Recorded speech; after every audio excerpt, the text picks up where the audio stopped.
It's online that they are in. So it's when you now said, nothing more, when they were trying to come out, that was when the stampede happened. No, not at all. Oh, not at all. Not at all. Wallahi, not at all. Al-Quran Karim. Wallahi, not at all.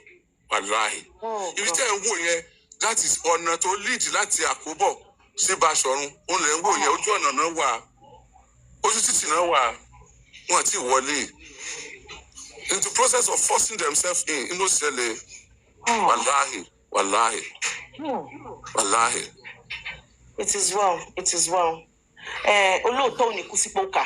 So at least now people know what, because I'm on social media, even God show me more emphasize with lórí social media ni mo ń sọ, because it's difficult to be able to see if ètò jẹ́ òótọ́ àti ètò jẹ́ irọ́ nínú ẹ̀, because oríṣiríṣi narratives lèèyàn máa rí. So we actually thought that they were already in the venue, and that was why I'm thinking, why were they allowed into the venue in the first place? So I thought the photo tí mo rí yẹn was inside, because if I ṣe information wo pé kò sí chair, pé kò sí bọ́n ṣe fẹ́ jókòó gan, the way tí gbogbo wọn ṣe fún papọ̀. Àga wà bẹ́ẹ̀, wàláhì àga wà bẹ́ẹ̀. I got 7,000 ní mọ̀ ẹ̀ bá. I got 7,000 ló gbà, ó gbàgà. Ẹnu gẹ̀ẹ́tì náà rí. Iná mo sọ fún wọn.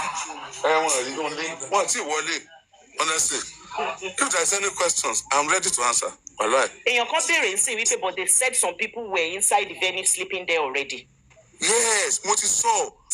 While they were trying to force themselves in or out. Yes.